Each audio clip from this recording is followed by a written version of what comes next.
আয় আল্লাহ, গুনাহ করে ফেলেছি, অন্যায় করে ফেলেছি, আল্লাহ আপনি ক্ষমা করে দেন। আমার বান্দার চোখের পানি নাকের ডগায় আসতে দেরি হবে, আমি আল্লাহ আমার বান্দার গুনাহ ক্ষমা করে একবারে নিষ্পাক মুক্ত জীবন তারে দান করতে সেকেন্ড দেরি করব না। ও ফেরেশতারা, আমার বান্দাগুলো যখন চোখের পানি ছেড়ে ছেড়ে কান্না করবে, আমি আল্লাহ তাদের চোখের পানিটা এমন ভাবে কবুল করব, আমি আল্লাহ তাদেরকে ক্ষমা করে দেব। ও ফেরেশতারা, তোমরা বলেছিলা তারা আমার নাফরমানি করবে, আমার ইবাদত বন্দেগি করবে না। তাকায় দেখো, কোরআনের মাঝে বসে সুন্দর করে শীতকে অপেক্ষা করে কষ্ট হওয়া সত্ত্বেও এরপর আমি আল্লাহর কোরআনের আলোচনা শোনার জন্য ধৈর্য সহকারে বসে আছে।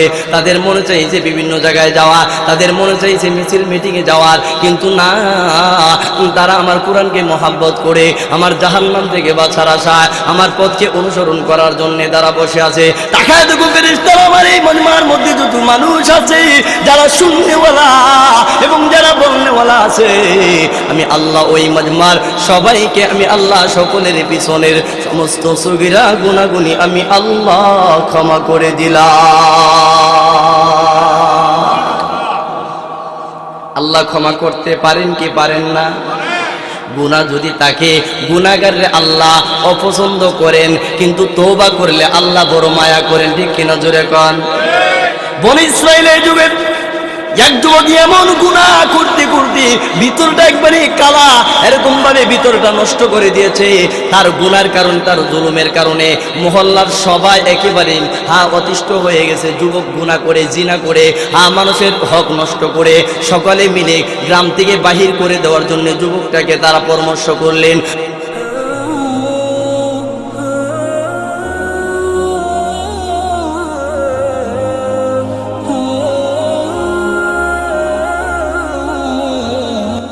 মাহফিল এইচডি মিডিয়া, আহলে সুন্নাত ওয়াল জামাতের একমাত্র ইসলামিক ইউটিউব চ্যানেল। যুবককে তারা বাহির করে দিছে, যুবকও এলাকার থেকে বাহির হয়ে যাইতেছে, এমনকি তার মা বাবা তারে দূরে দূরে সরাইয়া দিছে।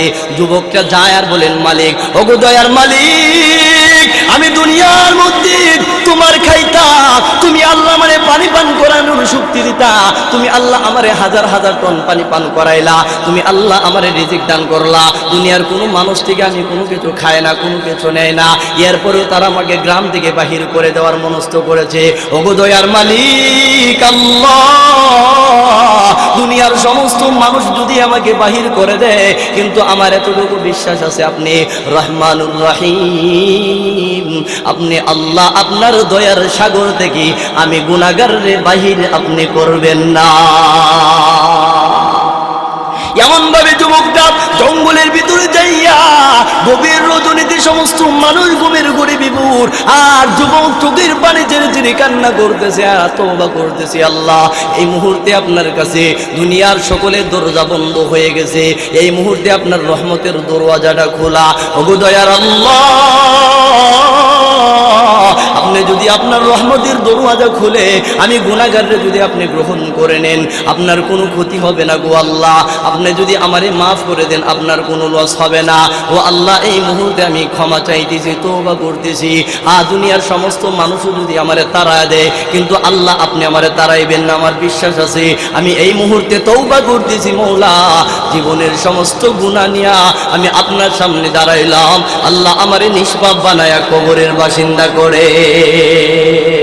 যুবকটা যখন চোখের পানি ছেড়ে ছেড়ে আল্লাহর কাছে কান্না করতেছে, আল্লাহ রাব্বুল আলামিন যুবককে আওয়াজ দিয়া শোনায় দিলেন, যুবক যা, তোরে মাফ করে দিলাম। যেই মুহূর্তে তওবা শেষ, মাফ করে দিলেন, সাথে সাথে যুবকের মৃত্যু হয়ে গেছে, যুবকটা দুনিয়া থেকে বিদায় গ্রহণ করেছে।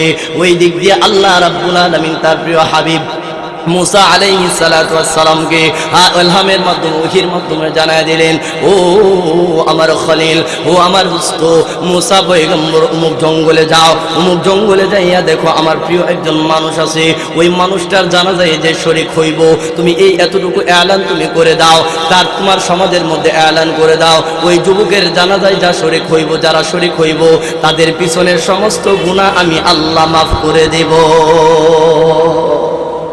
মুসা আলাইহিস সালাতু ওয়াস সালাম আল্লাহর কাছ থেকে ওহী পাওয়ার পর যখন তার সমাজের মধ্যে এলান করে দিলেন, সমস্ত মানুষ ভিড় জমাইছে ওই যুবককে দেখার জন্যে।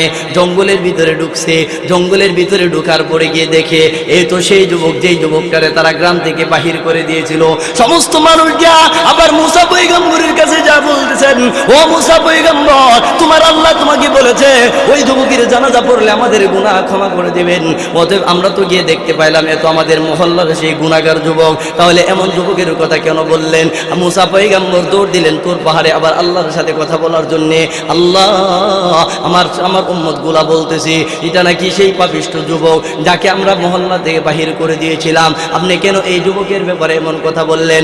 আল্লাহ রাব্বুল আলামিন বলেন, ও আমার পয়গম্বর মুসা, শুনো, তোমার কথাও ঠিক, তোমার উম্মতের কথাও ঠিক, কিন্তু আমি আল্লাহ ওই নাফরমানরে এমন ভাবে তার দোয়াটা আমি কবুল করলাম, মৃত্যুর আগে সে খালেস নিয়তি তওবা করেছে, আমি আল্লাহ তারে গুনাহ মুক্ত করে আমার জান্নাতের মেহমান বানাইলাম। এমনি আল্লাহ রাব্বুল আলামিন ফেরেশতাদেরকে বলতেছেন, ও ফেরেশতারা, তোমরা বলছিলা আমার বান্দাগুলি নাফরমানি করবে, গুনাহ করবে, ওয়াসফিকুদ্দিমা, তার রক্তপাত ঘটাবে, আমার নাফরমানি করবে, আমার ইবাদত বন্দি করবে না, সৃষ্টির রহস্যটা ভুলে যাবে, কিন্তু না, আমি আল্লাহ বড় দয়া করে মায়া করে মানুষ বানাইলাম। ও ফেরেশতারা, আমি বলছিলাম ইন্নী আলামু মা লা তা'লামুন, ও ফেরেশতারা, আমি বলেছিলাম আমি যা জানি তোমরা তা জানো না। আজকে তাকায় দেখো কতগুলা মানুষ তারা মন চাই জিন্দেগি বর্জন করে আমি আল্লাহর রব চাই জিন্দেগি গঠন করার জন্যে শত ব্যস্ততার পরেও তারা মজমাতে বসে কোরআন এবং হাদিসের মজমাতে বসে আমার আলোচনা শুনতেছে। তোমরা সাক্ষী থাকো, এই মজমাতে বসনেওয়ালা এবং শুননেওয়ালা বলনেওয়ালা যারা আছে, আমি আল্লাহ তাদের পিছনের সমস্ত সগীরা গুনাহগুলি আমি আল্লাহ ক্ষমা করে দিলাম। মুহতারাম হাজিরিন, আল্লাহ আমাদেরকে বড় দয়া কইরা মায়া কইরা সৃষ্টি করছেন। আল্লাহ যদি আমরা ক্ষমা করে দেয়, আল্লাহর কোনো লস আছে? লস নাই। এই জন্য আল্লাহর নৈরাশ থেকে, আল্লাহর রহমত থেকে নৈরাশ হওয়া যাবে না। অনেকে বলতেছে কত গুনাহ করি, ওয়াজে বসলে আর কি লাভ, কি ফায়দা হইব? আরে মিয়া, ফায়দার তো পরে এক ওয়াজে বৈশা যতক্ষণ বসা থাকবো ততক্ষণ গুনাহ তো আর হবে না, কমসে কম তো গুনাহ থেকে বাঁচতে পারলাম। মুহতারাম হাজির, এটা একটা বিষয়। আরেকটা বিষয় হলো যতক্ষণ বসা থাকবো ততক্ষণ রহমতের রহমত নাজিল করতে থাকবে। মুহতারাম হাজিরিন, ওই আল্লাহ আমাদেরকে দেখবে, আল্লাহর কোরআনের মজমাতে বসা আছি, আল্লাহর কুদরতি দৃষ্টি দিয়ে যতক্ষণ বসা থাকবো ততক্ষণ আল্লাহর কুদরতি দৃষ্টি দিয়ে আমাদের দিকে তাকায় থাকবে।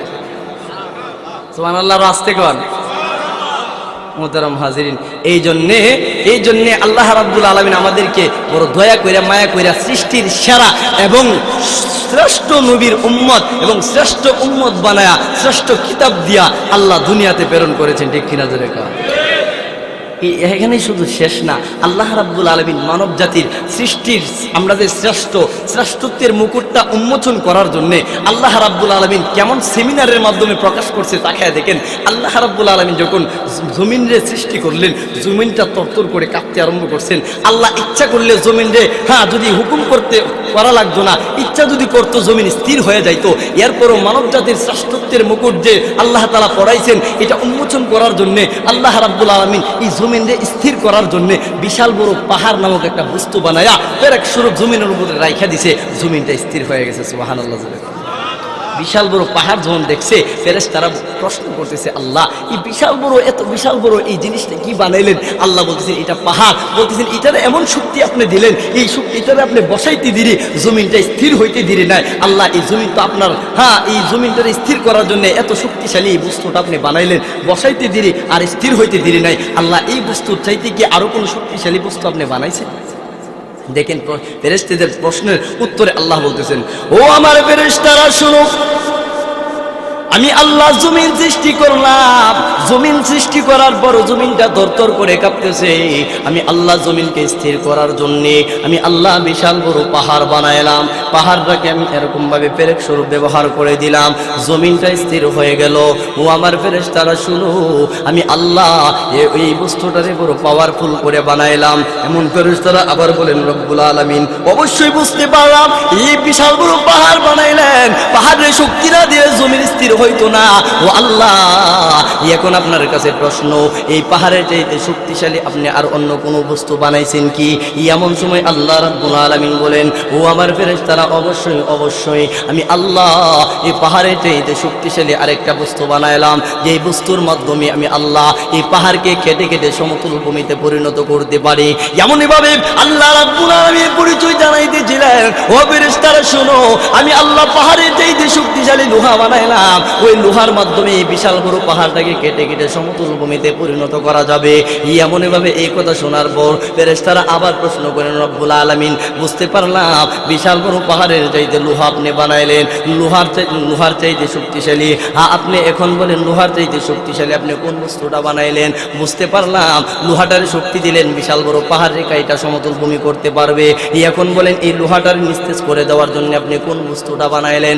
আল্লাহ রাব্বুল আলামিন ফেরেশতাদের কাছ থেকে এই প্রশ্ন পাওয়ার পর আল্লাহ রাব্বুল আলামিন বলেন, ফেরেশতারা শুনো, অবশ্যই অবশ্যই আমি আল্লাহ পাহাড়ের চাইতে শক্তিশালী লোহা বানাইলাম, লোহার চাইতে শক্তিশালী আমি আল্লাহ এমন একটা বস্তু বানাইলাম যে বস্তুটার মধ্যে লোহাটা পড়তে দেরি হবে, লোহাটা পাওয়ার বিন একবারে পাওয়ার ছাড়া হইতে সেকেন্ড দেরি হবে না, এমন বস্তুটা আমি আল্লাহ আগুন নামক বস্তুটা বানাইলাম।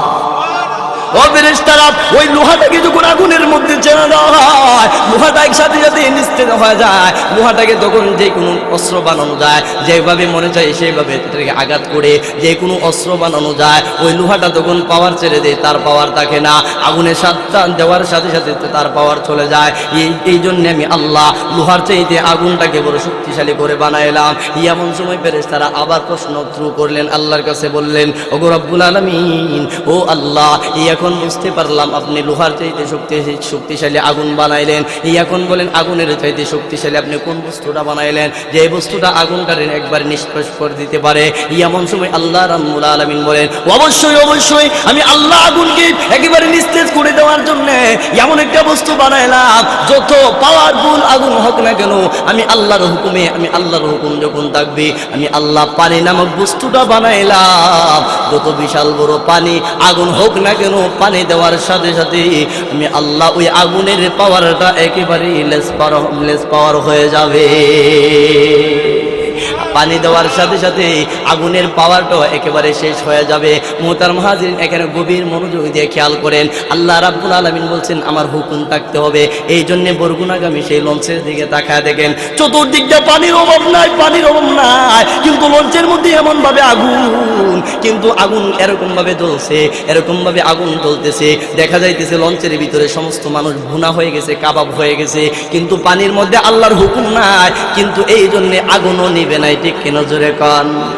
এই জন্য আকাশে বাতাসে পানি সব কিছু আমার আল্লাহর আদেশ চলে। এমনকি দেখবেন তো সমুদ্রের মধ্যে দুই ভাগে দুই কালার পানি হয়ে যায়, একটা থাকে নীল আর একটা থাকে কালো, আছে না নাই? আজকে পানিও আমার আল্লাহর হুকুম মানে, কিন্তু আমরা মানব জাতি সৃষ্টির সেরা হয়েও আল্লাহর হুকুম মানে না। ঠিক কিনা জোরে কান? মুহতারাম হাজিরিন, আল্লাহ রাব্বুল আলামিন ফেরেশতাদেরকে বলতেছেন, ও ফেরেশতারা, আমি আল্লাহর হুকুম থাকলে বিশাল বড় আগুন থাকুক না কেন, ওই আগুনের মধ্যে পানি দেওয়ার সাথে সাথে আগুনটা নিস্তেজ হয়ে যাবে। এমন সময় আল্লাহ রাব্বুল আলামিনকে আবার ফেরেশতারা প্রশ্ন করলেন, ওগো রব্বুল আলামিন, এখন বলে আপনি তো বলেছেন পাহাড়ের চাইতে শক্তিশালী লোহা বানাইলেন, লোহার চাইতে শক্তিশালী আগুন বানাইলেন, আগুনের চাইতে শক্তিশালী আপনি পানি বানাইলেন। এখন বলেন পানির চাইতে শক্তিশালী কোন বস্তুটা আপনি বানাইলেন যে বস্তুটা পানিটারে একেবারে পাওয়ারহীন করে দিতে পারে, যে বস্তুটাকে পানিটা কোনো লড়াইতেও পারে না, যে বস্তুটার কাছে পানিটা একেবারে অকিত হয়ে যায়। এমন সময় আল্লাহ রাব্বুল আলামিন বলেন, ও আমার ফেরেশতারা, ও অবশ্যই অবশ্যই আমি আল্লাহ পানির চাইতে শক্তিশালী আরেকটা বস্তু বানাইলাম, সেটা হলো আমি আল্লাহ বাতাস নামক বস্তুটা বানাইলাম। ও আমার ফেরেশতারা শুনো, আমি আল্লাহ বাতাস নামক বস্তুটারে এমন শক্তিশালী এমন পাওয়ারফুল করে বানাইলাম, ওই বাতাসের মাধ্যমে আমি আল্লাহ এক জায়গার পানিকে আরেক জায়গায় স্থানান্তরিত করতে পারি। ওই বাতাসের কাছে পানিটা একেবারে পাওয়ারহীন হয়ে যায়। এমন ভাবে আল্লাহ রাব্বুল আলামিনকে আবার প্রশ্ন করলেন, ও রব্বুল আলামিন এখন বলেন আপনি পানির চাইতে শক্তিশালী কোন বস্তুটা বানাইলেন? হ্যাঁ, এখন বলতেছে বাতাস বানাইলাম। বাতাসের চাইতে শক্তিশালী কোন বস্তুটা আপনি বানাইলেন? যে বাতাস যত জোর গতিতে আসুক না কেন ও তার অপর বস্তুটারে কোনো ক্ষতি করতে পারবে না, এমন কোন বস্তু বানাইলেন কি?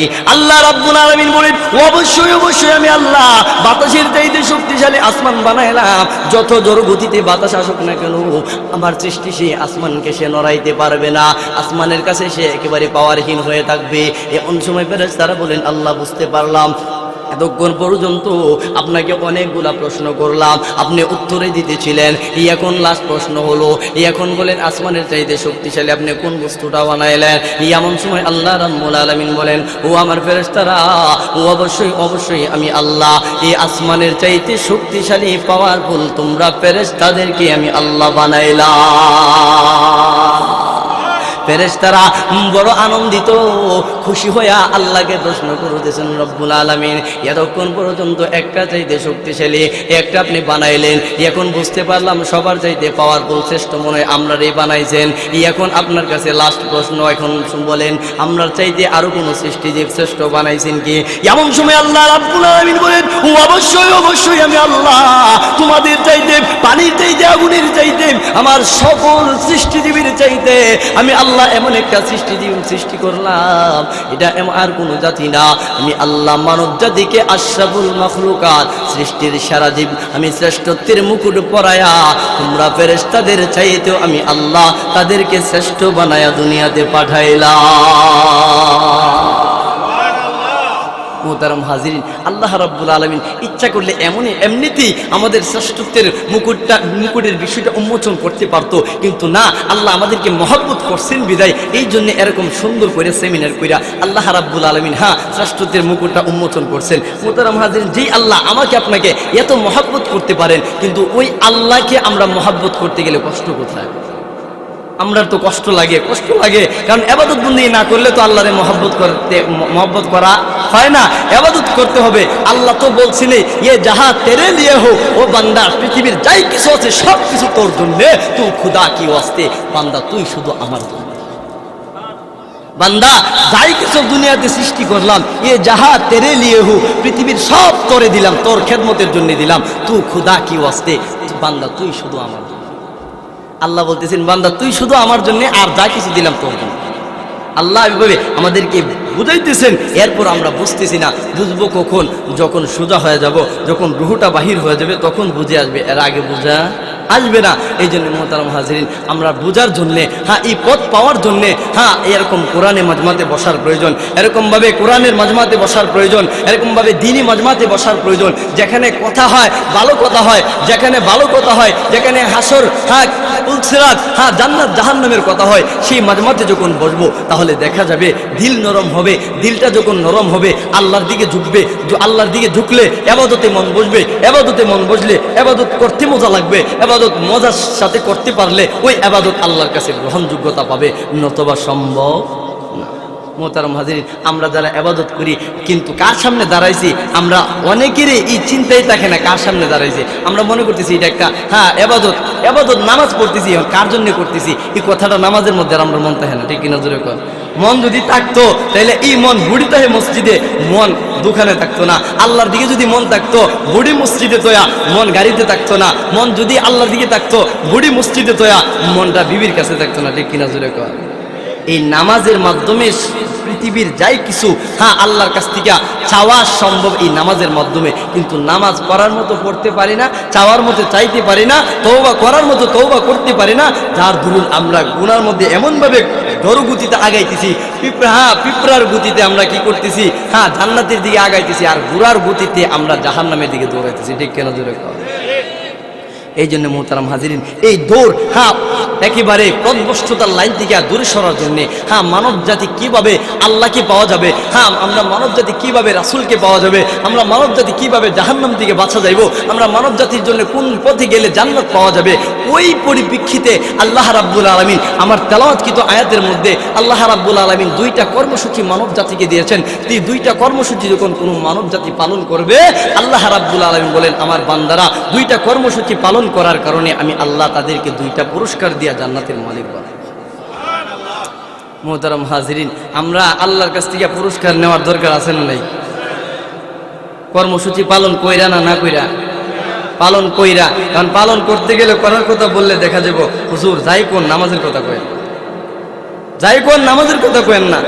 এই জন্য কবি আমাদেরকে আবার নতুন কইরা কানে ঢুকাই দিতেছেন। ও এক সজদা জैसे तू गर आ समझता है हज़र, वो एक सजदा जैसे तू गर आ समझता है हज़र, जिस सजदों से देता है आदमी को नजात, जिस सजदों से देता है आदमी को नजात। কবি আবার মানব জাতির কানের ভিতরে মেসেজটুকুন শোনা দিলেন, ঢুকা দিলেন। ও মানব জাতি, যেই সেজদাটাকে বড় পাথরের বোঝা মনে করতেছ, বড় কষ্টের কাজ মনে করতেছ, মনে রাখবা ও এক সজদা জैसे तू गर आ समझता है हज़र, যেই সেজদাটারে তোমরা কষ্টের কাজ মনে করতেছো, জিস সেজদো সে দেতা হে আদমি কো নাজাত, ওই একটা সেজদার বিনিময়ে আমার আল্লাহ লক্ষ লক্ষ মানুষে নাজাত দিয়া জান্নাতের মালিক বানাইবে। ওই এক সেজদা जैसे तू गर आ समझता है हज़ार, যেই সেজদাটারে যেই নামাজ রে কষ্টের কাজ মনে করতেছো, মনে রাখবা জিস সেজদু সে দিতা হে আদমি কো নাজাত, যেই সেজদার বিনিময়ে আল্লাহ মানব জাতিকে নাজাত দিয়া জান্নাতের ফয়সালা করবে। মোহতারাম হাজিরিন, এই সেজদার দাম আছে না নাই? এই কর্মসূচির ভিতরে এক নাম্বার কর্মসূচির ভিতরে এই সেজদারই কথা বলা হয়েছে। মোহতারাম হাজিরিন, কর্মসূচি বলতে গেলে অন্য কর্মসূচি না, দুনিয়ার কাজ না। কর্মসূচি এটাই বোঝাইতেছে আল্লাহর ইবাদত বন্দেগীতে নিজের মনোনিবেশন হওয়া, নিজের মনকে আল্লাহর ইবাদতের ভিতরে ঝুঁকানো, মন চাহি জিন্দেগি বর্জন করে রব চাহি জিন্দেগি গঠন করার পথে মেহনত করা, এটাই হলো কর্মসূচি। এই জন্য আল্লাহ রাব্বুল আলামিন বলতেছেন, ও পৃথিবীর মানুষেরা, তোমরা আমি আল্লাহ তোমাদেরকে দুইটা কর্মসূচি দিলাম, দুইটা কর্মসূচি যখন তোমরা পালন করবা আমি আল্লাহ তোমাদেরকে দুইটা পুরস্কার দিব। কর্মসূচি কি কি? আল্লাহ রাব্বুল আলামিন প্রথম বলতেছেন, ইয়া আইয়ুহাল্লাযীনা আমানুত্তাকুল্লাহ। আল্লাহ রাব্বুল আলামিন বলেন, ও পৃথিবীর মানুষেরা, ইয়া আইয়ুহাল্লাযীনা আমানুত্তাকুল্লাহ, তোমরা আমি আল্লাহকে ভয় করো। যারা আমি আল্লাহকে ভয় করবা, প্রথম কর্মসূচি এটা। যদি কোনো মানুষ আমি আল্লাহর ভয় তোমাদের ভিতরে ঢুকাইতে পারো, তাহলে তোমরা কি করলা? প্রথম কর্মসূচি পালন করলা। আর যখন কর্মসূচি পালন করবা, দুইটা পুরস্কার দিয়া তোমাদেরকে জান্নাতের মালিক বানাই। মোহতারাম হাজিরিন, প্রথম কর্মসূচিটা আল্লাহর ভয়, তাকওয়া অর্জন করা। আর একটা মানুষ যখন তাকওয়া অর্জন করবে, আল্লাহ রাব্বুল আলামিন ওই মানুষটাকে দুনিয়া এবং আখিরাত, দুনিয়া এবং জাহান্নাম উভয় জগতের আগুন থেকে আল্লাহ তারে হেফাজত করবে। এর জ্বলন্ত প্রমাণ, দুই বন্ধু তারা ভ্রমণে বাহির হয়েছে। ভ্রমণ করতে যায় জঙ্গলের পথ পাড়ি দিবে, এমন সময় রাত্র হয়েছে, ওইখানে তাঁবু কাটছে।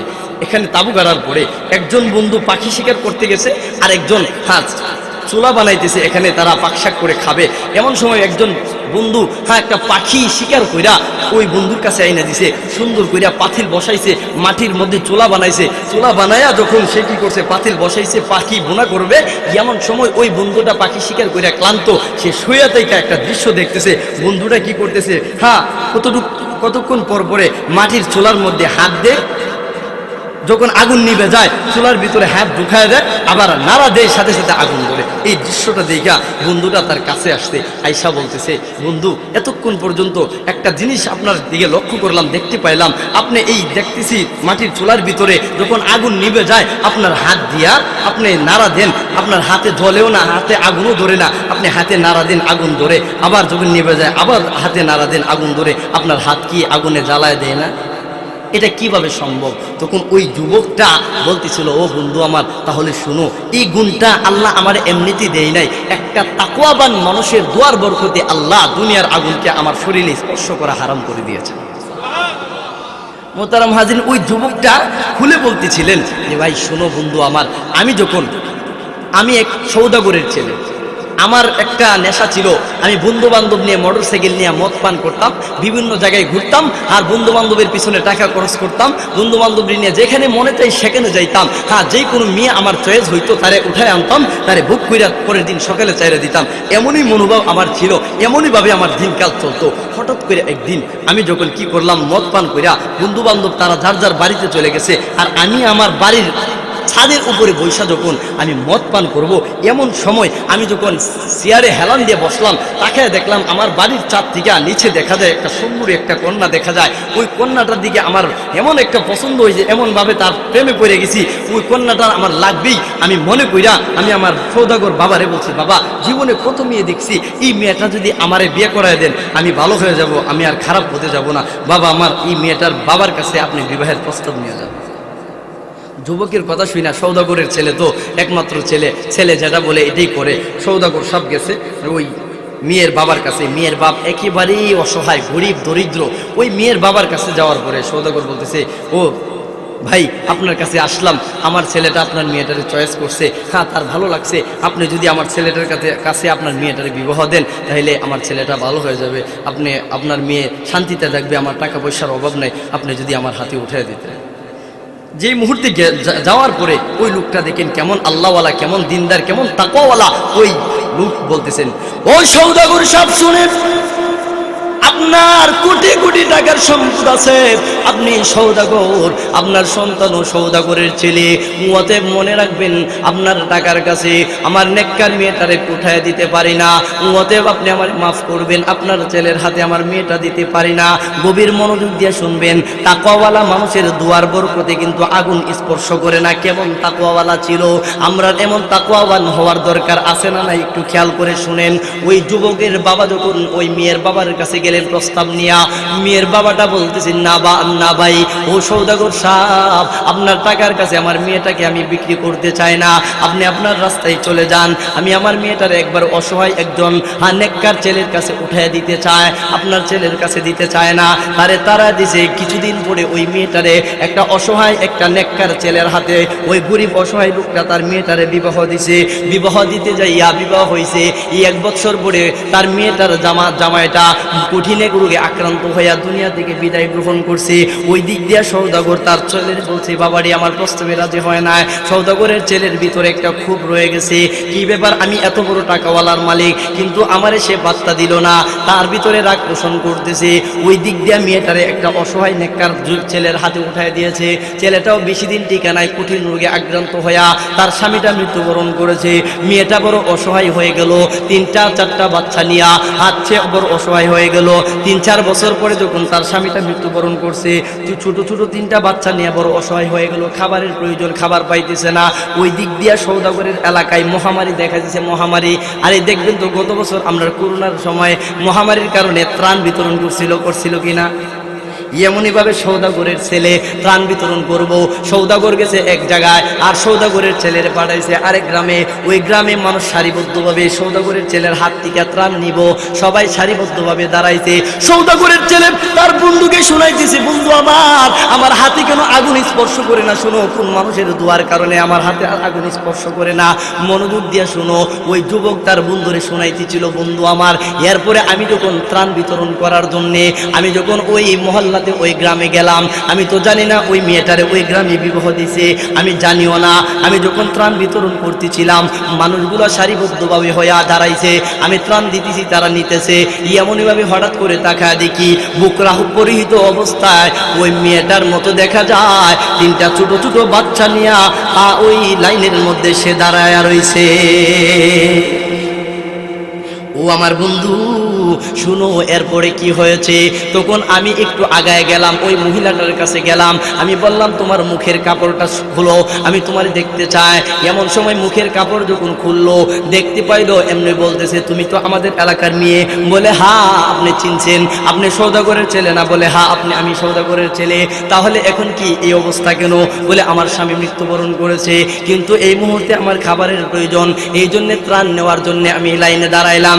এমন সময় ওই যুবক যুবকটা সওদাগরের ছেলে বলতেছেন, ও মেয়ে, তোমাকে বিবাহ করার জন্য আমি তোমার বাড়িতে বিবাহের প্রস্তাব পাঠিয়েছিলাম, তুমি আমার বাবাকে অসম্মান করে পাঠিয়ে দিয়েছিলা।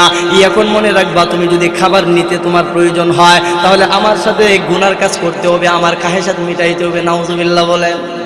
ওই মহিলাটা এই কথা শোনার পরে বলেন, না না খেয়ে দুনিয়া থেকে বিদায় হব, তবু এই খারাপ কাজ করে তোমার কাছ থেকে আমি খানা নিতে রাজি না। এমন সময় যখন তিনটা ছোট ছোট বাচ্চারা হাতে ধরে যখন মহিলাটা বাড়ির দিকে রওনা দিয়েছে, এমন সময় মহিলার বড় বাচ্চারা বলেন, মা, এত শত শত মানুষগুলা খাবার নেওয়ার জন্য দাঁড়াইলো, আর সওদাগরের ছেলে সবাইরে খাবার দিল, আর মা বুঝতে পারলাম না আপনি খানা না নিয়ে কেন বাড়িতে যাইবেন। সওদাগরের ছেলের সাথে আপনার কি এমন সমস্যা যেই সমস্যার কারণে আপনি খানা না নিয়ে চলে যাইবেন?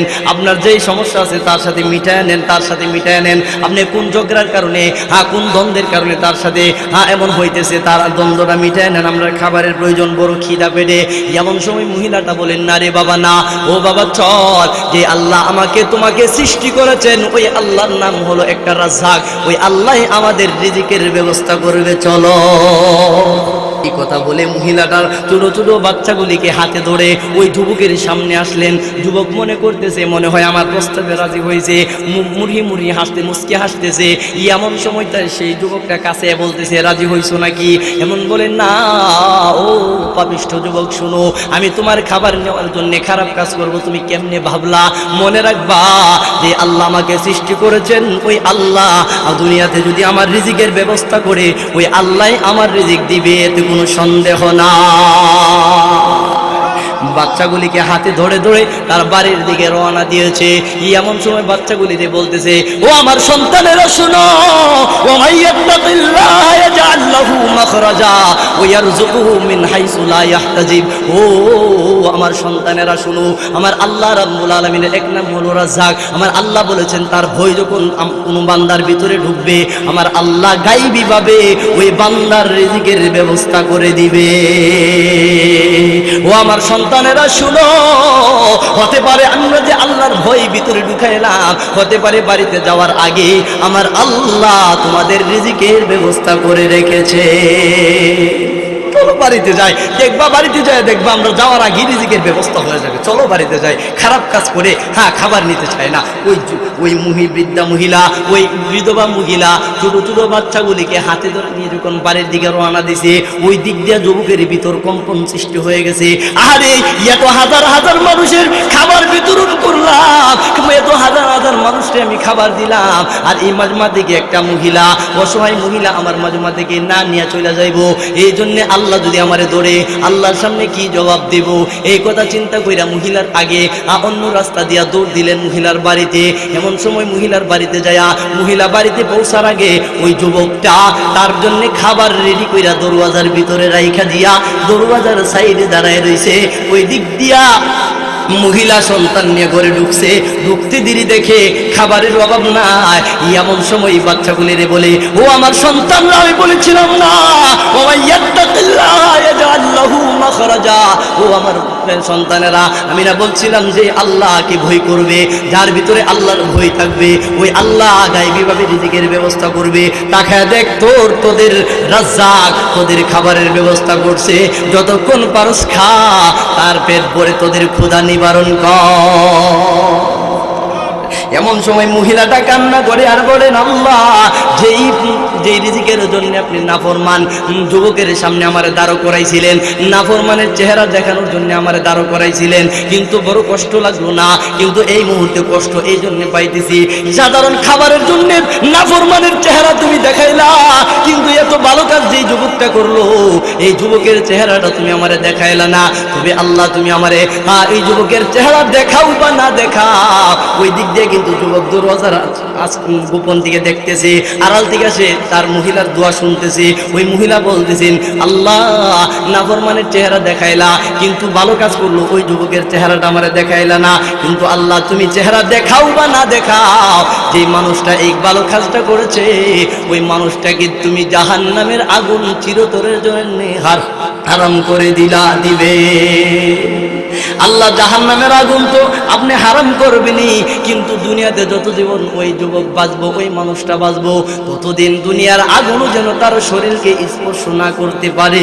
আল্লাহ আপনার কাছে এই দোয়াটাই করলাম। বন্ধু বলতেছে, ও আমার বন্ধু, ওই মহিলা এইভাবে যখন কান্নাকাটি করে দোয়া করছে, এরপরে থেকে আমি যখন আগুনে হাত দিই, আগুনে হাত দিলে আগুন আমার শরীরে স্পর্শ করে না। মোহতারাম হাজিরিন, ইয়া আইয়ুহাল্লাযীনা আমানুত্তাকুল্লাহ, ও পৃথিবীর মানুষেরা, আমি আল্লাহর ভয় তোমরা যখন কি করবা, হ্যাঁ দুখাইবা, আমি আল্লাহ তোমাদেরকে দুনিয়া এবং আখিরাত জাহান্নামের আগুন থেকে আমি আল্লাহ তোমাদেরকে হেফাজত করব। এমনকি যে কোনো দোয়া করবা, আমি আল্লাহর কাছে তোমাদের দোয়া কবুল করতে সেকেন্ড দেরি করব না। কর্মসূচি কিন্তু একটাই, আমি আল্লাহর ভয় তোমাদের ভিতরে ঢুকাই দিব। আল্লাহ রাসূল বলছেন, ইত্তাকিল মাহারিমা তাকুন আবাদান নাস, ও পৃথিবীর মানুষেরা, আমার উম্মতেরা শুনো, তোমরা যখন সমাজে, তোমরা যখন সমাজের সম্মানের চেয়ারে বসতে চাও, তোমরা যখন সমাজের মধ্যে সম্মানী ব্যক্তি হইতে চাও, তাহলে সমস্ত গুনাহ বর্জন করো, তাহলে বড় আল্লাহওয়ালা হয়ে যাইবা। আল্লাহর নবীর সাহাবী, একজন গ্রাম্য সাহাবী আল্লাহর নবীর কাছে এসে বলতেছেন, আল্লাহর নবী গো, উরিদওয়ান আকুনা আকরামান নাস, আমি সমাজের মধ্যে সবচেয়ে সম্মানী ব্যক্তি হইতে চাই, সবচেয়ে বড় ধনী ব্যক্তি হইতে চাই, সম্মানের চেয়ারে বসতে চাই। আল্লাহর নবী বলেন, লা তাশকু মিন আমরিকা শাইইন ইলাল খালক, ও আমার উম্মতেরা শুনো, যদি সমাজে এবং তোমাদের সকল মানুষের সামনে যদি ইজ্জতের সম্মানের চেয়ারে বসতে চাও, তোমরা যদি সম্মানী ব্যক্তি হইতে চাও, তাহলে সর্বপ্রথম তোমাদের যত হাজত আছে কোনো মানুষকে না জানায়া আমি আল্লাহর কাছে জানাইবা। আমি আল্লাহ তোমাদেরকে আমি আল্লাহ সম্মানের চেয়ারে তোমাদেরকে বসায়া দিব। আল্লাহ নবীর কাছে গ্রাম্য সাহাবী বলতেছে, নবী গ্রামের মধ্যে সবচেয়ে সম্মানের ব্যক্তি হইতে চায়। আল্লাহ নবী তখন বলছিলেন, লা তাশকু মিন আমরিকা শাইইন ইলাল খালক, ও আমার সাহাবীরা শুনো, তোমরা যদি সম্মানের ব্যক্তি হইতে চাও এবং আবেদওয়ালা হইতে চাও, পরহেজগার হইতে চাও, তখন তোমাদের হাজতের কথা সর্বপ্রথম মানুষের কাছে না বলে আমি আল্লাহর কাছে বলো, আল্লাহই তোমাকে তোমার সম্মানের চেয়ারে বসায় দিবে। মোহতারাম হাজির, আল্লাহ রাব্বুল আলামিন প্রথম বলছেন, ইয়া আইয়ুহাল্লাযীনা আমানুত্তাকুল্লাহ, ও আমার বান্দারা, আমি আল্লাহর ভয় তোমাদের ভিতরে ঢুকাও। এক নাম্বার কর্মসূচি এটা। দুই নাম্বার হলো ওয়াকুলু কাওলান সাদীদা। আল্লাহ রাব্বুল আলামিন বলেন, দুই নম্বর কর্মসূচি হলো, যখন তোমরা কথা বলবা, সত্য কথা বলবা। কারণ কি, আল্লাহ নবী বলেন, আল কিযবু উম্মুল মাআসি, সমস্ত গুনাহের মা হইল মিথ্যা কথা। সমস্ত গুনাহের মা হইল মিথ্যা কথা। অতএব তোমরা যখন ওয়াকুলু কাওলান সাদীদা, তোমরা যখন কথা বলবা, সঠিক বলবা, সত্য কথা বলবা, যখন সত্য কথা বলবা, তাহলে দুইটা কর্মসূচি যখন তোমরা পালন করবা, আমি আল্লাহ তোমাদেরকে দুইটা পুরস্কার দিয়ে পুরস্কৃত করব। মুহতারাম হাজিরিন, কেমন সত্যের পথে অবিচল থাকলে আল্লাহ দুনিয়াতেও কঠিন বিপদ থেকে উদ্ধার করেন, মৃত্যুর সম্মুখীন হওয়ার পরেও আল্লাহ মৃত্যু থেকে হেফাজত করেন, সত্যের পথ বেছে নেওয়ার জন্য, সত্যের পথে অটুট থাকার জন্য। মুহতারাম হাজিরিন, এই জন্যে মুফাসসিরিনে কেরাম ওই আয়াতের ব্যাখ্যা করতে যায় চমৎকার একটা সাহাবীর ঘটনা উল্লেখ করেছেন। ওই সাহাবী ওই মদিনার সেই যুবকের ভিতরে রাসূলের কেমন মহাব্বত ছিল, ওই যুবকটা সত্যের পথে কেমন অবিচল ছিল, অটল ছিল। যুবক মদিনা থেকে 350 মাইল দূরে তার বাড়ি। যুবকটা প্রতি বছর 350 মাইল অতিক্রম কইরা ঘোড়ার উপরে সওয়ার হইয়া সে কি করতো, মায়ার নবীর রওজা মুবারক জিয়ারত করার জন্য আসতো।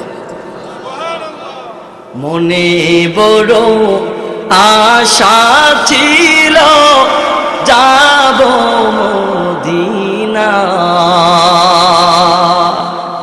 মনে বড় আশা ছিল যাব মদিনা, সালাম আমি করব গিয়ে, সালাম আমি করব গিয়ে নবীজি রওজা, মনে বড় আশা ছিল যাব মদিনা। মদিনা যাওয়ার আশা আছে না নাই? মুহতারাম হাজির, ওই যুবকের ভিতরে কেমন আশা ছিল তাকায় দেখেন। 350 মাইল উটের উপর আরোহিত হইয়া সে মদিনার আসতো রাসূলের রওজা জিয়ারত করার জন্য। এমনই ভাবে হঠাৎ করে দেখেন, তাকায় দেখুন, ঘটনা বলা উদ্দেশ্য নয়, উদ্দেশ্য হলো তাদের ভিতরে তারা কেমন সত্যের উপরে অটল ছিল। দেখতেছে নিশ্চিত মৃত্যু, দেখতেছে পাশের কাছে ঝুলতে হবে, এরপরেও জায়গা থেকে নড়ে নাই, এরপরে সত্যের পথে এমন ভাবে অটল রয়েছেন। মুহতারাম হাজির, ওই যুবকটা মদিনার দিকে 350 মাইল পথ পাড়ি দিয়া রাসূলের রওজাতে আসবে। একদিনে সে 150 মাইল অতিক্রম কইরা যখন সারাদিন অতিক্রম করলো, সারাদিন ক্লান্তি শরীর নিয়া সে চিন্তা করতেছে, হারে বহুদূর জায়গা আসলাম, এখন একটু বিশ্রামের প্রয়োজন। ওই যুবকটা কি করলেন, উঠ থেকে নাইমা দেখতে পাইলেন বাগান আছে একটা সামনে, একটা খেজুরের বাগানের মধ্যে উঠটারে বাইদা সে একটা গাছের মধ্যে হেলান দিয়া ক্লান্তি শরীর ক্লান্তি দূর করার জন্য একটু ছায়া আশ্রয় নিলেন, একটু ক্লান্তি দূর করার জন্য একটু বিশ্রাম করার প্রয়োজন মনে করলেন। উঠ থেকে নামলেন, উঠ থেকে নাইমা যখন গাছে হেলান দিয়ে এভাবে বসলেন, হেলানের বসার সাথে সাথে ক্লান্তি শরীর তো তার সাথে সাথে চোখে ঘুম চলে আসছে। যেই মুহূর্তে যুবকটা ঘুমের ঘরে চলে গেছেন, ওই দিক দিয়া ওই যুবকের উঠ যে খেজুরের বাগানে গাছের মধ্যে বাঁধছিল, ওই খেজুরের বাগানে সে গাছ থেকে তার উঠের বাতটা খুইলা গেছে। উঠটা বাগান থেকে খুইলা ওই ছোট ছোট খেজুরের বাগান যেখানে আছে ওই বাগানের ভিতরে ঢুকছে। দেখতেছে ওই উঠটা তার পা দিয়া ছোট ছোট চারাগুলি মাটির সাথে মিশাইতে আরম্ভ করতেছে। ওই দিক দিয়া যুবক ঘুমের ঘরে বিভোর, ওই দিক দিয়া যুবক ঘুমে আছে, আর ওই দিক দিয়া বাগানের চারাগুলি তার উঠ একবারে মাটির সাথে মিশাই দিতেছে। হঠাৎ করে বাগানের মালিক দেখতে আসলো, বাগান পরিদর্শন করার জন্য আসবে।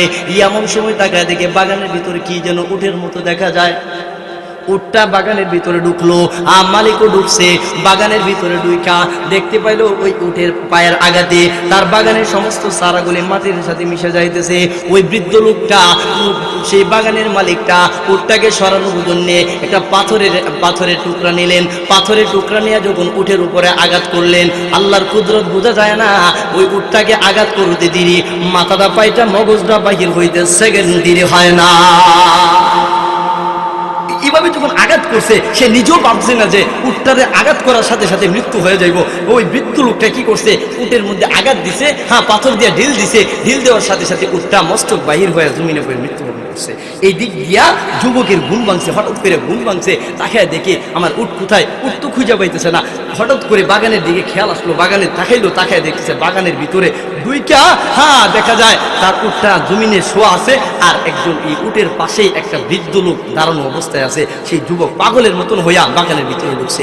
দুইটা বলতেছেন, ও বাবা, ও মুরব্বী, আপনি কি বলতে পারেন আমার একমাত্র সম্বল যে বস্তুটা ছিল উট, ওই উটের মাধ্যমে আমি প্রতি বছর রাসূলের রওজা জিয়ারত করার জন্য আসতাম। আমার কোনো আর সাওয়ার নাই, আমি আর কোনো বস্তু আমার নাই যে বস্তুর উপরে আরোহিত হয়ে আমি রাসূলের রওজাতে যাব, কিন্তু এটাই ছিল আমার একমাত্র সম্বল।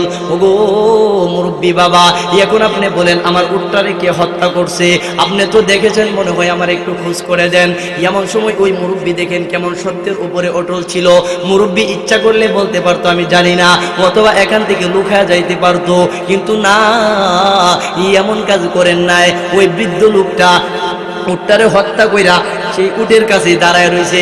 মালিক যখন যুবক আইসা বলতেছেন, ও মুরব্বী বাবা, আপনি আমার একটু তালাশ করার সুযোগ করে দেন, কে আমার উটটারে হত্যা করছে। এমন ভাবে যখন ওই যুবকটা পাগল পাড়া হয়ে গেছে, এমন অবস্থায় ওই বৃদ্ধ লোকটা বলতেছেন, রে বাবা, ও বাবা, মিথ্যা কথা বলে লাভ নাই, আমি তোমার উটটারে হত্যা করছি। তবে বাবা শোনো, আমার বাগানের ভিতরে তোমার উট ডুইকা আমার বাগানের ছোট ছোট চারাগুলি সে মাটির সাথে মিশাই দিতে আরম্ভ করছে। আমি তখন রাগ কন্ট্রোল করতে পারলাম না, আমি চাইছিলাম তোমার উটটারে বাগান থেকে তাড়ানোর জন্য আমি একটা পাথরের খণ্ড নিয়েছিলাম, পাথরের দ্বারা তোমার উটটাকে সরানোর জন্য চেষ্টা করেছিলাম, কিন্তু ওই পাথরের আঘাতে তোমার উটটা মৃত্যুবরণ করছে। আমি এখন দোষী হয়ে গেলাম রে বাবা। ওই যুবকটা এই কথা শোনার পর রাগ কন্ট্রোল করতে পারলেন না, এমন ভাবে ওই বৃদ্ধ লোককে ধরে এমন ভাবে জাকুনি দিলেন, এমন ভাবে আঘাত করলেন। ওই আঘাতে, যুবকের আঘাতে আল্লাহর কুদরত বোঝা যায় না। ওই আঘাতে ওই মুরব্বী লোকটাও দুনিয়া থেকে মৃত্যুবরণ করে বিদায় হয়ে গেছে। যুবকটা বড় এখন আসামি হয়ে গেলেন। আহারে আমি কি করলাম, আমি তো হত্যাকারী হয়ে এখন এই দুনিয়াতে বাঁচতে চাই না, আমি তো অপরাধী হয়ে গেলাম, আমি তো রাগ কন্ট্রোল করতে পারলাম না, কি করলাম, আমি একজনকে হত্যা করে ফেললাম। আহারে আল্লাহ, এই মুহূর্তে আমি ক্ষমা মুক্ত হইয়া, আমি দুষ্মুক্ত হইয়া আমি তোমার আদালতে দাঁড়াইতে চাই। ওগো রব্বুল আলামিন, আমি তো মানব জাতি, আমি মানুষকে হত্যা করে ফেললাম, বাগানের মানুষকে আমি হত্যা করে ফেললাম, আমি হত্যাকারী হয়ে গেলাম। আল্লাহ, আপনি আমার এই মুহূর্তে নিষ্পাপ বানায় কবরে নিন, আমি নিষ্পাপ হইতে চাই। ওই দিক দিয়ে সকালে বাগানের মালিক বাগানে ঢুকছে, এর ভিতরে আর বাগানের মালিক বাড়ি যায় নাই। বাগানের মালিককে তালাশ করার জন্য তার দুই ছেলে আসছে, তারে তালাশ করার জন্য। বাগানে আইসা দেখে জমিনে উঠো পড়া এবং তার বাবাও জমিনে শোয়া আছে। এমত অবস্থায় এই যুবক ওই তার বাবার লাশের সামনে দাঁড়ায়া রয়েছে। দেখেন, ওই যুবক নিজের হাতে হত্যা করছে, হত্যা করে জায়গা থেকে নড়ছেও না, না নড়ে কি করছে, এখানে দাঁড়ায় আছে আর আফসোস করতেছে, আল্লাহ আমি কি করলাম, হত্যাকারী হয়ে গেলাম। আয় আল্লাহ, আমি তো এখন মানুষ হত্যা করে ফেললাম, আমি কেমনে আল্লাহ তোমার সামনে দাঁড়াবো। এমন সময় যখন দুইজন যুবক আসলো, যুবক আসার পরে বলতেছেন, দেখেন, হ্যাঁ ও যুবক, আমার বাবারে কি হত্যা করছে তুমি কি দেখছো? দেখেন ওই যুবক কি কথা বলতেছে। ওই যুবক বলতেছে, ও যুবক ভাইয়েরা শোনো, আমার ইচ্ছা ছিল না, আমার অসতর্কতার কারণে তোমার বাবাকে আমি হত্যা করলাম, তোমার বাবা আমার উট্টারে হত্যা করছে। আমি চাইছিলাম তোমার বাবাকে কিছু জিজ্ঞানোর জন্যে, কিন্তু আমি রাগ কন্ট্রোল করতে পারলাম না, তোমার বাবারে আমি আঘাত করলাম, সে দুনিয়া থেকে বিদায় হয়ে গেল। ও দুই যুবক শুনো, এই মুহূর্তে আমি দোষ থেকে মুক্ত হইতে চাই। এই দোষ থেকে মুক্ত হইতে যায় যদি আমার মাথাও যদি দিতে হয়, তোমরা আমারে আদালতে নিয়ে যাও, আদালতে যাইয়া আমার আদালতের পক্ষ থেকে যেই বিচার হয় সেই বিচারে আমি মাথা পেতে নিব। দেখেন ওই যুবক তারে পথ খুঁজে দিতেছে যে আমার আদালতে নিয়ে যাও, আমি দোষী, আমি হত্যাকারী, তোমরা আমার আদালতে নিয়ে যাও, আমিরুল মুমিনিন যে রায় দিব সেই রায়ে আমি মাথা দিতে। আর আমরা হইলে হত্যা কইরা হ্যাঁ থাকবো দূরের কথা, আমার ছায়াও খুঁজে পেত না, ঠিক কিনা জোরে কর। কিন্তু ওই যুবকের ভিতরে কেমন সত্যবাদিতা ছিল, তাকায় দেখেন মোহতারাম হাজিরিন। আল্লাহ বলছেন, ওয়াকুলু কাউলান সাদীদা, ও পৃথিবীর মানুষেরা তোমরা যখন কথা বলবা সত্য কথা বলবা। ওই যুবক কেমন সত্যের উপরে অটল ছিল। যুবক হত্যা করছে কইরা, এর পরেও জায়গা থেকে নড়ে নাই, উল্টা ওই বাগানের মালিকের দুই ছেলেরে বলতেছে আমারে আদালতে নিয়ে যাও, আমিরুল মুমিনিন যে রায় দিব ওই রায় আমি মাথা পেতে নেব, যদি আমার মাথাও দিতে হয় মাথা দেওয়া হইলেও দুনিয়া থেকে নিষ্পাপ হইয়া কবরে যাইতেছে। মোহতারাম হাজিরিন, কেন কবরে যাইতে চাই নিষ্পাপ হইয়া? কারণ ইমানওয়ালার বড় দাম কবরের মধ্যে যাইলে। কারণ ইমান না নিয়ে কবরে ঢুকলে, হত্যাকারী হইয়া কবরে ঢুকলে ওই কবর আমার আপনার জন্য কঠিন গড় হয়ে যাইব। মোহতারাম হাজিরিন, কেমন কঠিন গড় হইব? আল্লাহর নবী হাদিস শরীফের মধ্যে বলেন, আল্লাহ আবদু ইজা ওয়াজিয়া ফি কবরিহি ওয়া তাওয়াল্লা আনহু আসহাবুহু ইন্নাহু লা ইয়াসমাউ করানি আলাইহিম আতাউ মালাকান ফায়ুকঈদানিহি মা কুনতা তাকুলু ফি হাযার রাজুলি মুহাম্মাদিন।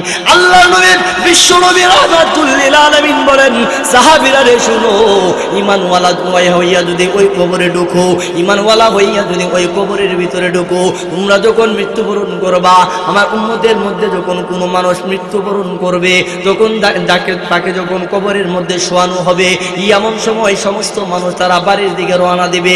আতাহু মালাকান, দুইজন ফেরেশতা আমার এই উম্মতরে উঠায় বসাইবে, বসায় বললে, মা কুনতা তাকুলু ফি হাযার রাজুলি মুহাম্মাদি, ও আল্লাহর বান্দা শুনো, তুমি মৃত্যুবরণ করার আগে তুমি যে কবরে আসলা, আমরা মনে করেছিলাম তুমি যদি আল্লাহর সন্তুষ্টি অর্জন করতে না পারো, তুমি যদি প্রশ্নের উত্তর সঠিকভাবে না দিতে পারো, তোমার জায়গাটা বড় হবে অন্ধকারে, সেই জাহান্নামের আগুনের মধ্যে তোমাকে নিক্ষেপ করব।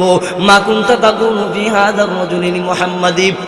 আল্লাহর নবী বলেন, আমার চেহারাটা আমার এই উম্মতের, আমার ফেরেশতাদের সামনে, আল্লাহর ফেরেশতার হাতের মধ্যে আমার চেহারাটা উঠে বলবে, মা কুনতা তাকুলু ফি হাযার রাজুলি মুহাম্মাদি, ও আল্লাহর বান্দা, ওনাকে কি তুমি চিনো?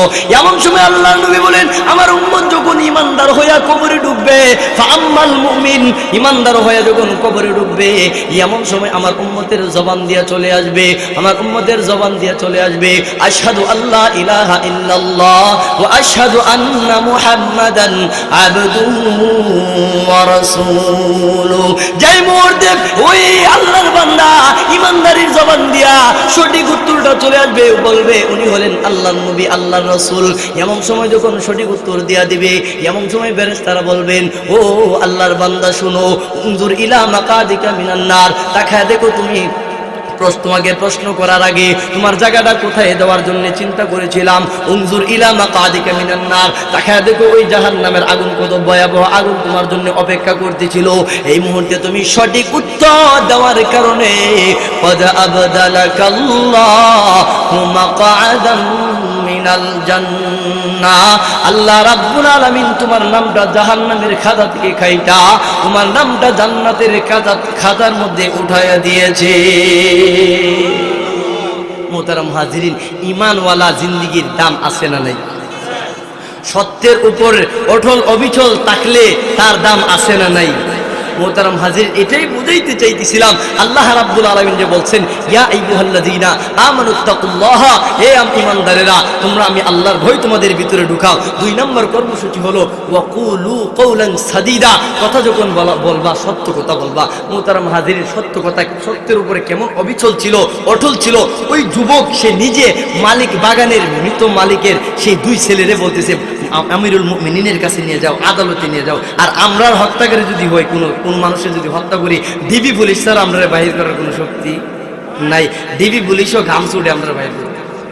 আর ওই যুবক হত্যা কইরা জায়গাতেই নড়ছেও না, আর উল্টা একবার অনুতপ্ত হইয়া অনুশোচনা নিয়া আল্লাহর কাছে কান্না করতেছি, বলতেছি আল্লাহ, হত্যাকারী হইয়া তোমার সামনে দাঁড়া হইতে চাই না, দুনিয়ার মানুষের কাছে আমি হত্যাকারী হইয়া দাঁড়াইতে চাই, কিন্তু তোমার সামনে নিষ্পাপ হয়ে দাঁড়াইতে চাই, তোমার সামনে হত্যাকারী হয়ে দাঁড়াইতে চাই না, আমারে নিষ্পাপ বানায়া তুমি কবর দাও। এই বইলা ওই যুবক, 2 যুবক বাগানের মালিকের 2 ছেলের বলতেছে আমারে আদালতে নিয়ে যাও, আদালতে যে রায় হবে মাথা পেতে নেব। মুহতারাম হাজিরিন, 2 যুবক ওই হত্যাকারী যুবককে হাতে ধইরা আমিরুল মুমিনিন হযরত ওমর রাদিয়াল্লাহু তাআলা আনহুর দরবারে নিয়ে গেলেন।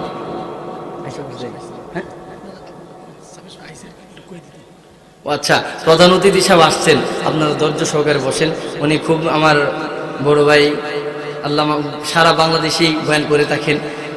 আপনারা যে ওনার পাইছেন এই জন্যে শুকরিয়া তান সবাই বলি আলহামদুলিল্লাহ। মোহতারাম হাজিরিন, সহি সালামতে আপনাদের মধ্যে উপস্থিত হয়েছেন। একটু পরে আসবে, আমি আমার আলোচনা 10 মিনিটের ভিতরে নিয়ে আসি। আমি আমার আলোচনা উনি আসার সাথে সাথে শেষ করবো ইনশাল্লাহ। মোহতারাম হাজির, ওই যুবকটা যখন পরামর্শ দিলেন মালিকের, বাগানের মালিকের 2 ছেলেরে আমার নিয়ে যাও, আমিরুল মুমিনিনের কাছে গেলেন। যাওয়ার পরে বলতেছেন, আমিরুল মুমিনিন বলতেছেন, ও যুবক তুমি কি হত্যাকারী? বলে হিয়া আমিরুল মুমিনিন, অবশ্যই আমি তার বাবারে হত্যা করছি।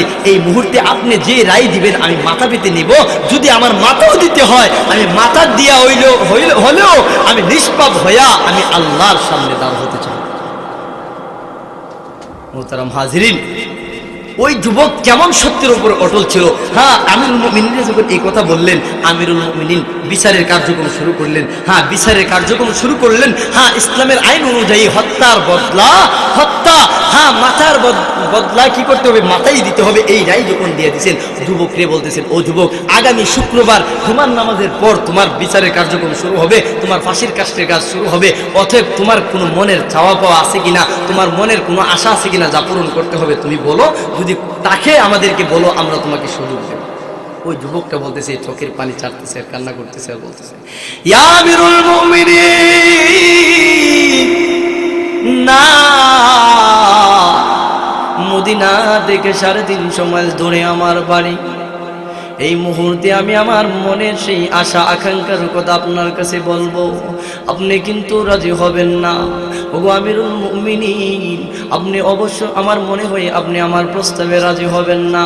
আমিরুল মুমিনিন বলেন, যুবক রে, তোর মনের কি আশা আমার একটু খুলে বল। এমন সময় যুবকটা চোখের পানি ছেড়ে ছেড়ে কান্না করে আর বলি, আমিরুল মুমিনিন, আমি আমার দেশের মধ্যে আমি কাপড়ের ব্যবসা করতাম। আমার এলাকা থেকে আরো অনেক দূরে, প্রায় 150 মাইল দূরে এক ইহুদির কাছ থেকে আমি কাপড় আনছিলাম, কিন্তু টাকা কিছু বাকি ছিল। এই মুহূর্তে যদি আপনি আমার একটু সুযোগ করে দিতেন, আমি ওই ইহুদির ঋণ পরিশোধ করার জন্য যাইতাম। এই মুহূর্তে যদি ঋণ পরিশোধ না করতে পারি, ওই ইহুদি আমার ধর্মকে নিয়ে কটাক্ষ করে কথা বলবে, আর বলবে বিশ্ব নবীর উম্মতেরা, মুসলমানেরা আমার টাকা আত্মসাৎ করেছি, আমার ধর্ম নিয়ে আসে এরকম ভাবে কটূক্তি করে কথা বলবে। আমিরুল মুমিনিন, আপনি যদি আমার মনের আশা পূরণ করতে চান, এক নাম্বার আশাটা হলো এটাই, আমি আমার ইহুদি ভাইয়ের কাছ থেকে আমি ঋণ মুক্ত হইতে চাই। এমন সময় আমিরুল মুমিনিন বলেন, না ও যুবক, তোমার বাড়ি তো কাছে না, এখান থেকে প্রায় 350 মাইল দূরে তোমার বাড়ি। এই মুহূর্তে যদি তোমাকে একা ছেড়ে দেই, তুমি তো নাও আসতে পারো। ও যুবক, আর এই মুহূর্তে যদি তোমার সাথে সাহাবী দিয়া দেয়, তাহলে তো সামনে যুদ্ধের প্রস্তুতি চলতেছে, তোমার সাথে সাহাবীও দেওয়া যাবে না, এই মুহূর্তে তোমাকে একাও ছাড়া যাবে না। অতএব তুমি যদি তোমার এই আশা পূরণ করার অনুমতি আমি দিতে পারবো না। এমন সময় যুবকের চোখের পানি ছেড়ে কান্না করে আর বলে, আমিরুল মুমিনিন, এই জন্যই তো আমি বলেছিলাম আমার আশা পূরণ করার কোনো প্রয়োজন নাই। এমন সময় আমিরুল মুমিনিন বলেন, ও যুবক শোনো, আরেকটা দিক তোমার জন্য খোলা আছে। তুমি যদি এখান থেকে কাউরে তোমার জামিনদার বানায়া তুমি যদি রাইখা যাইতে পারো, তাহলে তোমাকে বাড়ি যাওয়ার অনুমতিটা দেওয়া যাবে, নতুবা তোমাকে বাড়িতে যাওয়ার অনুমতিটা দেওয়া যাবে না।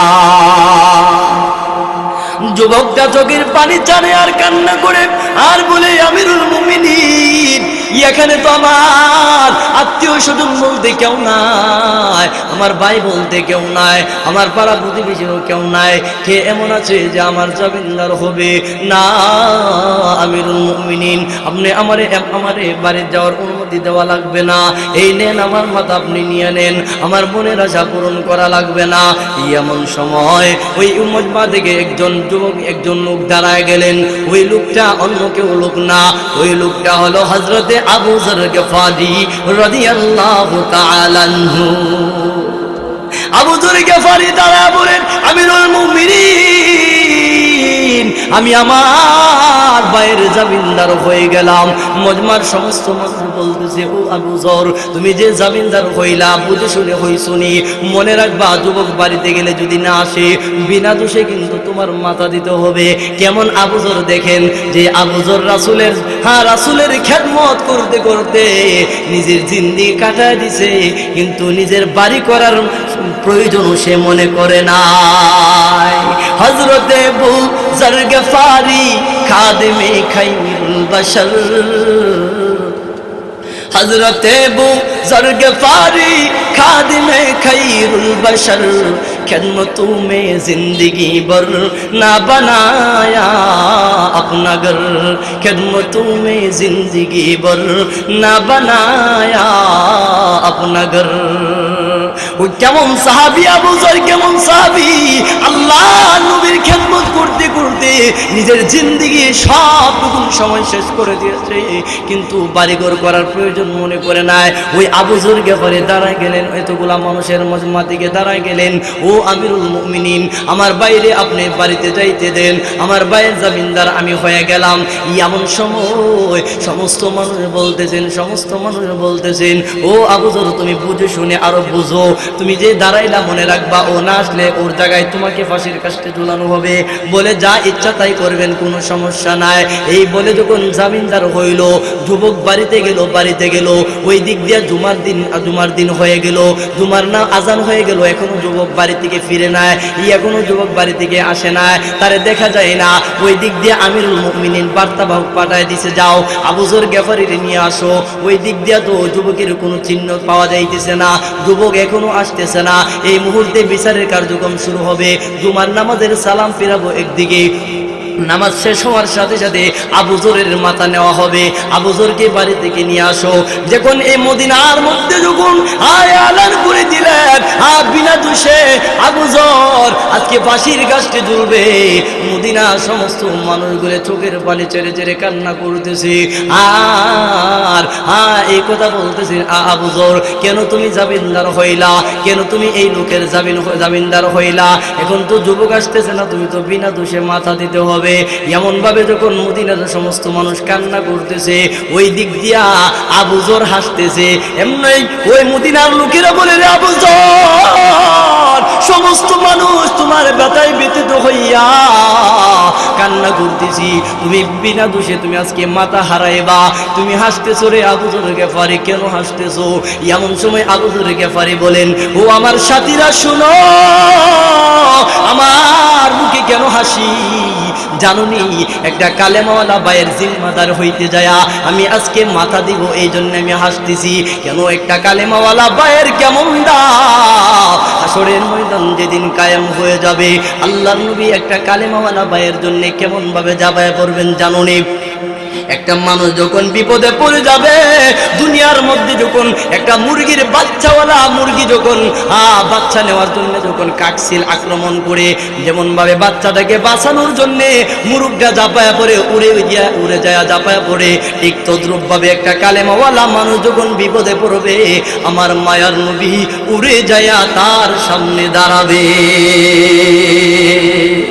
ও মদিনার লোকেরা,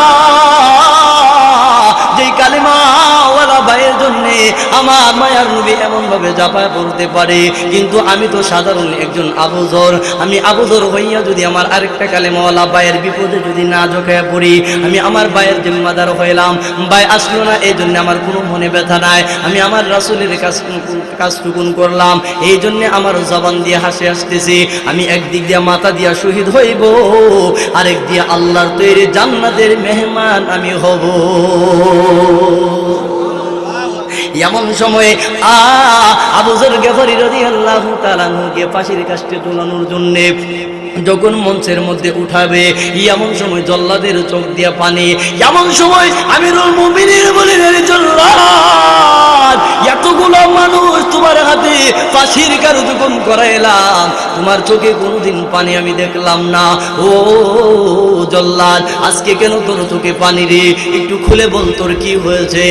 এমন সময় ওই জল্লাদ বলতেছে, আমিরুল মুমিনিন, আজকে থেকে 1 বছর 20 বছর 25 বছর পর্যন্ত আমি আপনার ফাঁসির কাস্টের আদেশের জন্য পানি আসতেছে। যে আবু যর নির্দোষ, যে একটা আবু যরের মাথা আজকে নিতে হবে, ওই আবু যর তো বিনা দোষে আজকে মাথা হারাইবেও। ও আমিরুল মুমিনিন, এই জন্যে আমি জল্লাদের চোখ দিয়া পানি বাহির হইতেছে। মোহতারাম হাজিরিন, যেই মুহূর্তে আবু যর গফারীরে ফাঁসির মঞ্চে উঠাবে, এমন সময় হঠাৎ করে তাকায় দেখে কে যেন দোলাবালি উড়ায়া পাগলের মতো দ্রুতগামী ঘোড়া দিয়ে দৌড়ায় আসতেছে। একজন বলে, আমিরুল মুমিনিন একটু থামেন। দেখা যায় ওই দিক দিয়ে কে যেন পাগলের মতো আসতেছে, একটু থামেন। দেখা যায় কোন যুবক আসে, এমন সময় দেখা যায় একটু পরে ওই যুবকটাই পাগলের মতো দোলাবালি শরীরে মাইখা পুরা বড়া মজমাতে আইসা উপস্থিত হয়ে বলেন, আমিরুল মুমিনিন, আমার বাইরে ছেড়ে দেন, এই নেন আমার মাথা, আমি আপনার কাছে উপস্থিত করলাম। আমিরুল মুমিনিনের কাছে আসার পর আমিরুল মুমিনিন তারে টান দিয়ে বুকে জড়াইয়া চুম্বন খায় আর বলেন, রে ভাই, যেই যুবকটা 3.5 মাইল পারে রাস্তা পারে দিয়া আমানতদার হিসাবে সত্যের উপরে অটল থাইকা যেই মানুষটা এতটুকু বিশ্বস্ত লোক দাবি কইরা আমি আমিরুল মুমিনিনের দরবারে আসতে পারে, নিঃসন্দেহে ওই মানুষটা আল্লাহ তারে পবিত্র বানায় দিছে। কিন্তু আমরা ইসলামের আইন অনুযায়ী তোমার মাথা নিতে হবে। মনে রাখবা, তুমি মাথা দিয়া শহীদ হইতা দেরি হইব, আমার আল্লাহ তোমারে জান্নাতের মালিক বানাইতে সেকেন্ড দেরি করবে না। ইয়া আইয়ুহাল্লাযীনা আমানুত্তাকুল্লাহা ওয়া কুলু কওলান সাদীদা। ও আমার বান্দারা, শুনো, তোমরা 2টা কর্মসূচি পালন করবা। 1 নাম্বার হলো আমি আল্লাহর ভয় তোমাদের ভিতরে ঢুকাও। 2 নাম্বার কর্মসূচি হলো তোমরা কথা বলবা, সত্য বলবা।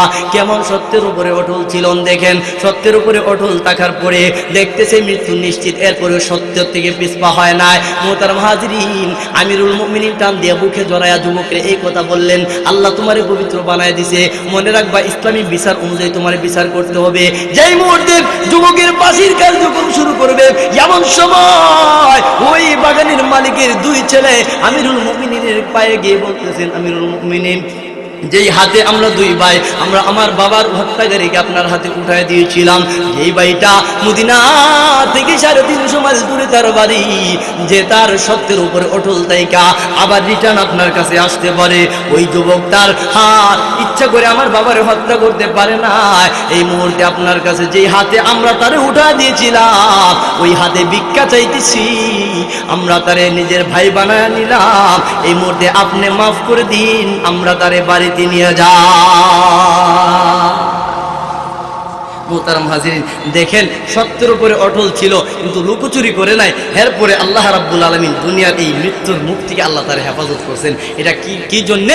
2 নম্বর কর্মসূচি, ওয়াকুলু কওলান সাদীদা, কথা যখন বলবা সত্য বলবা। মোহতারাম হাজিরিন, 1 নম্বর আল্লাহর ভয়, 2 নম্বর কথা বলবা, সত্য বলবা। 2টা কর্মসূচি যখন পালন করবা, আল্লাহ রাব্বুল আলামিন বলেন আমি আল্লাহ তোমাদেরকে 2টা পুরস্কার দিব। 2টা পুরস্কার কি কি? হ্যাঁ, এটা শুধু আপনাদেরকে নামটা বলবো, কিন্তু এখানে যদি লম্বা করতে চায় তাহলে আরো অনেক সময়ের ব্যাপার। এই হুজুরকে নিয়ে আসেন। মোহতারাম হাজিরিন, 2টা পুরস্কার আল্লাহ রাব্বুল আলামিন মানুষকে দিবেন বলছেন। 1 নম্বর হলো ইউসলিহ লাকুম আ'মালাকুম। আল্লাহ রাব্বুল আলামিন 1 নম্বর পুরস্কার দিবেন, আমার আপনার সমস্ত ইবাদত যতগুলো আছে, সব ইবাদতের যত দোষ ত্রুটি আছে আল্লাহ ক্ষমা করে একবারে পরিশুদ্ধ আমল বানায়া গ্রহণ করে নিবে। 1 নাম্বার পুরস্কারটা কি? ইউসলিহ লাকুম আ'মালাকুম। আল্লাহ আমার আপনার কি করে ইবাদতটারে একবারে দোষমুক্ত ত্রুটিমুক্ত করে একবারে নির্ভেজাল ইবাদত হিসেবে আল্লাহ কি করবেন? গ্রহণ করবেন। আসছে 2 নম্বর হলো ওয়াগফির লাকুম। আল্লাহ রাব্বুল আলামিন বলেন ওয়াগফির লাকুম যুনুবাকুম। ও বান্দারা, 2টা কর্মসূচি পালন করবা, 2টা পুরস্কার আমি আল্লাহ দেব। এর মধ্যে 1 নম্বর ইউসলিহ লাকুম আ'মালাকুম, 2 নম্বর হলো ওয়াগফির লাকুম যুনুবাকুম। আমি আল্লাহ তোমাদের সমস্ত গুনাহ মাফ করে দিব। মুহতারাম হাজিরিন, ইবাদত যে আল্লাহ পরিশুদ্ধ কিভাবে করলে? পরিশুদ্ধ করলে ওই ইবাদত দিয়ে আল্লাহরে ডাকলে, আল্লাহ ডাকলে দুনিয়ার যে কোনো মুসিবত থেকে যে আল্লাহ হেফাজত করেন, ওই দিকে যদি ব্যাখ্যাতে যাইতে চাই আসলে সময়ের বড় অভাব, কারণ হুজুর চলে আসছেন। আর আমি আর লম্বা করতে চাই না। ভবিষ্যতে যদি কোনোদিন সময় হয় 2টা পুরস্কার নিয়ে আলোচনা করবো ইনশাল্লাহ। আল্লাহ যদি আমাকে আপনাকে তৌফিক দান করে, আমিন। ওয়া আখিরু দাওয়ানা আলহামদুলিল্লাহ। হুজুরের পরবর্তী ওয়াজ আসিতেছে আমাদের ইউটিউব চ্যানেলে, তাই সাবস্ক্রাইব করে সাথেই থাকুন।